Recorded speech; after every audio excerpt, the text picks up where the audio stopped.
Hello, it's Jimmy here at O'Reilly's, and I have here to look at a Mercedes S-Class. I've been asked to cover the reg, so we've done that. But I'm here to diagnose what's going on with it.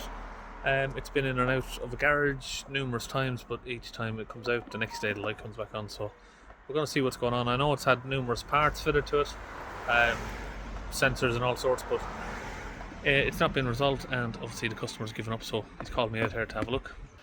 Okay, so we'll get inside and have a look. Okay, first we'll get our launch plugged in and powered up. Okay, so we have engine management light on. Okay, so just turning down the fans and stuff. So, okay, yeah, we've got engine light on, and we're going to try and diagnose what's wrong with it. Okay, now I'm running a scan. There is a lot of modules here, so it might take some time.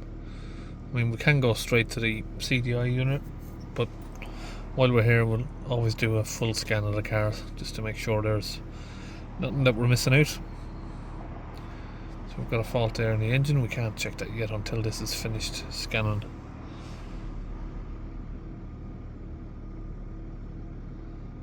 Everything else looks green so far. Okay, the scan is finished. We have P2380-96 differential pressure sensor for exhaust gas recirculation, low pressure, has an electrical fault. There is an internal component failure. P2309. Okay, so without trying to give any private information off, we have a receipt here.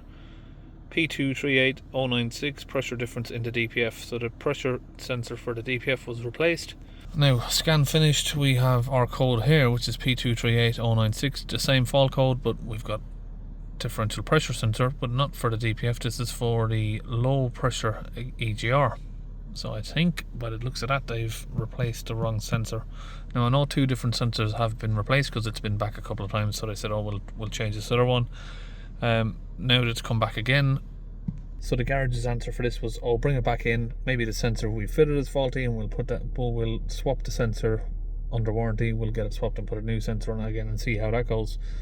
But this customer is he's had enough of basically putting a sensor on, and then he drives to London, and then the engine light comes back on, the car goes in limp mode, it doesn't even want to change gear, so he wants me to see if I can narrow it down. Press enter. And what we're going to do is go into live data. There's no point just chucking a sensor on it, because what it says on there, we're going to need to look at some live data, see if we can see what's actually going on.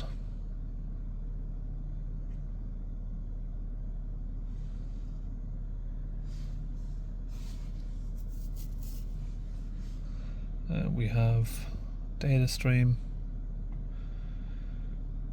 exhaust system or engine.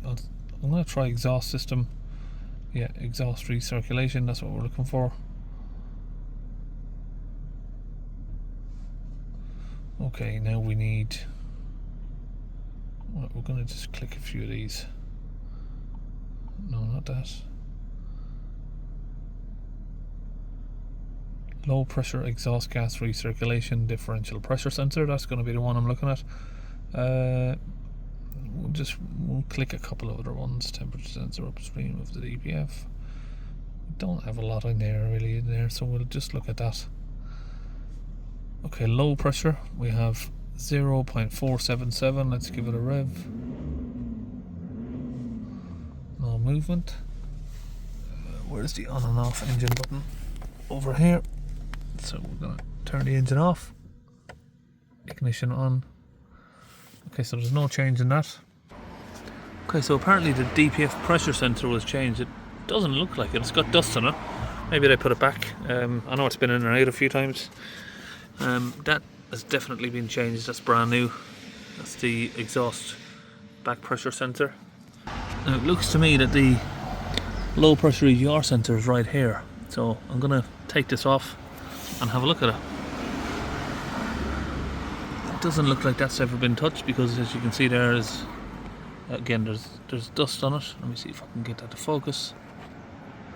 You see the dust on it, and I'm wiping it away with my finger there. Okay, so I'm just in the process of getting this out. So if we unhook this sensor,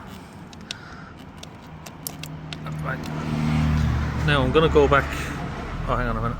Yeah, we're on live data, so I was going to say we'll check the fault code, but yeah, we'll check the live data, see if that moves when we plug or unplug it. Yeah, so it goes from 477 to 076. So we're definitely looking at the right sensor.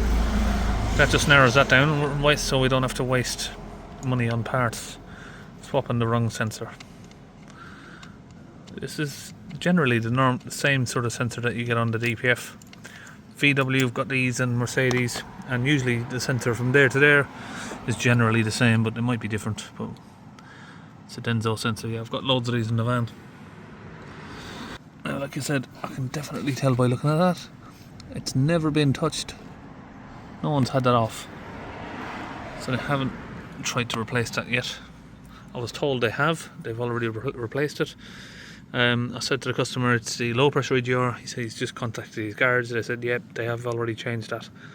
Now I believe that they think they've changed it, but they haven't, because it looks like they've changed a couple of sensors, but not the one that we need to change. Now, like I said, if we come away from there, you can definitely see that's a shiny new sensor there.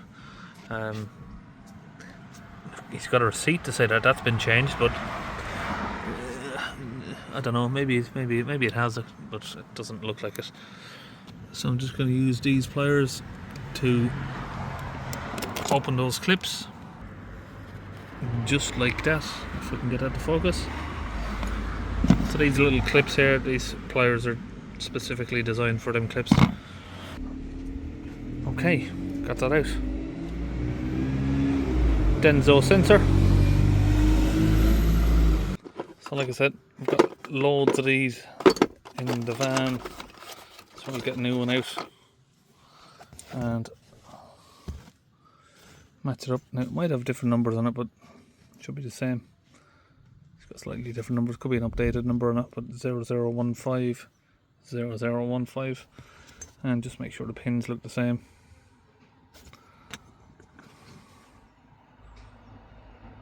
Yep. Now also you can see the difference in an old one to the new one. So if you look at the colour difference, it's more of like a yellow, and that's a white. Put them side by side. Okay, first of all we're going to plug it in and have a look at that live data. What do we have before? 0.455 or 0.455. So let's plug it in. And we've got 0.01. Okay, so now that's just there. We haven't fitted the bolt back on yet. We're just going to get inside and check the live data. Okay, back in the car, live data on.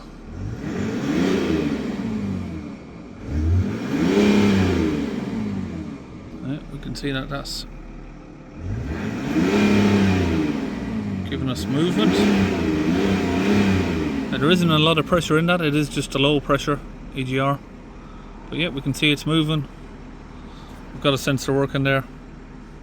Now, if we couldn't get any movement on that, if it still said 455 basically, we'd have to start checking the wiring. Have we got power, ground, signal, all of that. But only do that if we have to. And in this case, it doesn't look like I need to. But it's difficult for me. I mean, my videos are here to help people. They're here to help other garages, and I don't mean to make other garages look bad in the process, but if you're not sure about what you're doing, just say it. I mean, if it's something I'm not sure about, I'll just tell the customer, go to this guy, he'll diagnose it for you. If it's something to do with an automatic transmission, for instance, or something like that, I'll tell them go to a specific person, go to this guy. There's no point in me trying to chuck parts in it, or because I don't know how the system works or how it should be, where the numbers should be, or anything like that. So this garage's answer to this guy was, we'll take the sensor off that we fitted and we'll swap it and put another new sensor on it, and then see how that goes. Customer doesn't want to drive into London and just to see if the light comes back on. Just by looking at these numbers on the live data, it will tell you if your sensor is working, or if the new sensor you've put it in has made any difference on the numbers. So it just saves you time and saves the customer money and saves hassle and also saves your reputation. So yeah. Also, the other thing I'll add is, instead of them wasting money on parts of what they've done, they've chucked a sensor on which they believe was the right part. We can all do that, but by looking at the live data again and unplugging that sensor, I showed that by unplugging it, I was definitely looking at the right sensor. So if I unplugged that and it didn't make any difference, and I unplugged another sensor down here, and that made a difference, saying, oh, okay, maybe I was looking in the wrong area, this is the right sensor. It's just a good way to narrow it down. It's so easy. It's such an easy thing to do. All you got to do is go on your live data, search for the low pressure EGR pressure sensor or whatever else it is you're looking at, and find the PID for it, and you can see if it's moving and you unplug it, it's not moving, you know where you are. Okay, so I know they've had issues with the DPF that were there apparently before I came, so the customer wants me to check that, and if it looks like anything needs to be done, he just wants to have the DPF cleaned basically. So let's just select all that. Okay, we have differential pressure of the DPF is 11, a little bit higher yet than I'd like to see that. Let me just see if I can change that. Wipe my finger. But it's 11 millibars basically, so it's 0.11 bar. Fill level of the DPF is 50%, so it's not 100% necessary, but a DPF clean won't do any harm. So I'll ask the customer and I'll give him the choice whether or not he wants to do that. So apparently when this fault came up, there was also a DPF full message or something like that, and they said they're putting the DPF pressure sensor on, which was the wrong sensor.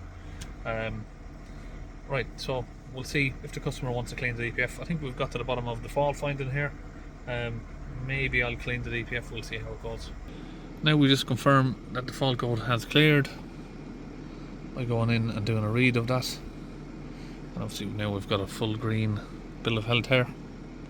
Okay, so the customer wants me to clean the DPF while I'm here. We can hopefully get it down from 12 millibars or 0.12 bar to less than 6, hopefully. We'll see how it goes. Now again, to confirm that we're at the right sensor, once we disconnect that, you see we have 0.2 on the DPF pressure sensor, and when you connect it back up it goes to 13. So we know not only are we at the right sensor, it's at 14 now, not only are we at the right sensor, but we're at the right side of the sensor. So this is where I'm going to put some DPF cleaning fluid down here. See here, we've got two hoses. One of these hoses lead to the DPF before and the other one leads after, and it reads the pressure difference in between both. So that's how we can tell that you've got a blocked DPF. Okay, here's my cleaning fluid that I use. DPF cleaning fluid. This is already pre-mixed, so it's 50% fluid, 50% water. I've got it pre-mixed so it's ready to go in. So we'll just pour all that in there. Okay, connect that to the engine. We'll give it a few bursts. We're not going to put too much in one go. This has a low pressure EGR system, which means the exhaust gases will be recirculated, some of it will be recirculated back to the engine, and if you fill that DPF up, you don't want to suck that into the engine. Okay, we've released that, so we'll let that clear out before we refit the sensor to it. Just get whatever was in the pipe, that's going to just blow back out. Okay, back in the car, we'll hold the revs up around about 3000 RPM for a couple of minutes. Okay, we're at 14, so we're holding the revs up now. Full revs we have 156. We'll see how low that can come down.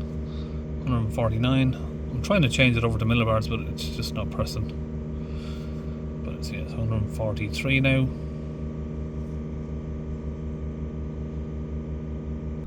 Now I'll just take the vehicle on a 10-minute test drive and we'll get back when I'm finished. Okay, back from the test drive. First thing we want to do is confirm we have no fault codes. Then we can go back to our data stream. Okay, 3000 RPM, we have 37 millibars of pressure. That's actually dropping down to 34. Let's let go of that now. 7 millibars. One at 6 is what I said, but we have just literally come back from a test drive, so the exhaust is hot. As it cools down, it will go a little bit less than that. Okay, so we fixed the initial fault, and we've also reduced the DPF soot loading and pressure down to, so it was at 50, we've got it to 0. We had 14 millibars of pressure. We have that currently down to 7, hopefully 6 in a minute. Okay, so we're just about done on this, and I'll see you on the next video.